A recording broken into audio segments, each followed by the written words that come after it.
Occasion ఏదైనా location ఎక్కడైనా తెలుగువారి వేడుక అంటే ఆలివ్ మిఠాయి ఉండాల్సిందే. మన దేశం వచ్చి మన పౌరులపైనే దాడి చేసి చంపేసి వెళ్ళిపోతే చేతులు మూసుకొని కూర్చోవాలా? క్రూరంగా మనుషుల్ని చంపేస్తే ఊరుకోవాలా? హిందువులకున్న దేశం ఇండియా ఒక్కటే. అలాంటి దేశంలోనే హిందువులకు రక్షణ లేకపోతే ఎలా? హిందువుల్ని టార్గెట్ చేసి దాడులు చేసిన వారిని క్షమించి వదిలేయాలా? పాకిస్తాన్ను సమర్థిస్తూ కొందరు చేసిన వ్యాఖ్యలకు AP deputy CM Pawan Kalyan counter attack ఇది.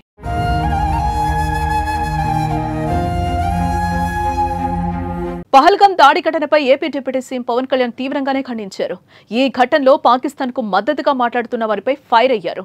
మత ప్రాతిపదికన 26 మందిని చంపినా పాకిస్తాన్ కు అనుకూలంగా మాట్లాడటం సరికాదని, అలా మాట్లాడాలనుకుంటే ఆ దేశానికే వెళ్లిపోవాలని సూచించారు. మత ప్రాతిపదికన చంపడం సరికాదన్న పవన్ ఇటీవల జమ్మూ కశ్మీర్లోని పహల్గాం ఉగ్రదాడిలో ప్రాణాలు కోల్పోయిన వారికి మంగళగిరి సీకే కన్వెన్షన్ హాల్లో నివాళుల కార్యక్రమం నిర్వహించారు.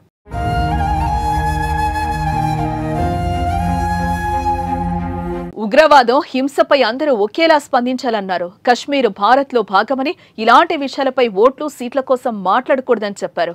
ఈ ఘటనలో ప్రాణాలు కోల్పోయిన శ్రీ పొట్టి శ్రీరాములు జిల్లా కావలికి చెందిన మధుసూదన్ రావు కుటుంబానికి పార్టీ తరపున 50 లక్షల ఆర్థిక సాయం ప్రకటించారు. సత్యం మాట్లాడాలంటే చాలా ధైర్యం కావాలని, చనిపోయిన మధుసూదన్ రావు ఎవరికి హాని చేశారు? కుటుంబాన్ని తీసుకుని కశ్మీర్కు వెళ్తే చంపేస్తారా? కశ్మీర్ మనది కాబట్టి అక్కడికి వెళ్లామని మధు భార్య చెప్పారు. హిందువులకు ఉన్న దేశం ఇదొక్కటే. ఇక్కడ కూడా ఉండొద్దంటే ఎక్కడికి పోవాలి? యుద్ధ పరిస్థితులు వచ్చినా సిద్ధంగా ఉండాలి. మత కలహాలు సృష్టించే వారిపై అప్రమత్తంగా ఉండి ఎదుర్కోవాలని పవన్ కళ్యాణ్ సూచించారు. పాకిస్తాన్ని ప్రేమిస్తా అంటారు వీళ్ళందరూ. ఇక్కడ భారతదేశంలో కూర్చొని మీరు పాకిస్తాన్ని ప్రేమిస్తుంటారు. మొన్న కొంతమంది నాయకులు డిబేట్లో మాట్లాడుతుంటే చూస్తున్నాను. మీరు పాకిస్తాన్ అంత ప్రేమిస్తే దయచేసి పాకిస్తాన్కి వెళ్ళిపోండి. ఇక్కడ ఎందుకు? పాకిస్తాన్ మీద మీకు అంత ప్రేమే ఉంటే ఇది మాట్లాడుతున్న పని ఏదైనా వీళ్ళందరూ కూర్చొని కాంగ్రెస్ నాయకులు వీళ్ళందరూ, కొంతమంది ఎమ్మెల్సీలు కూడా ఉన్నట్టుగా అనిపించింది నాకు చూస్తుంటే. ముఖ్యంగా సౌత్ నుంచి ఉన్నారు కొంతమంది సీనియర్ కాంగ్రెస్ నాయకులు. కాంగ్రెస్లోనే విభేదం ఉంది.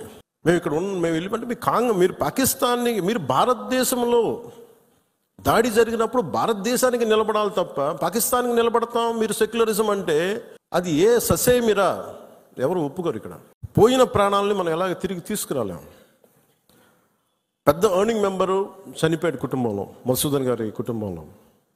సో మనందరి తరపున, మీ అందరి తరపున, పార్టీ తరపు నుంచి ఆయనకి ఒక 50 లక్షల రూపాయలు ఆయన కుటుంబానికి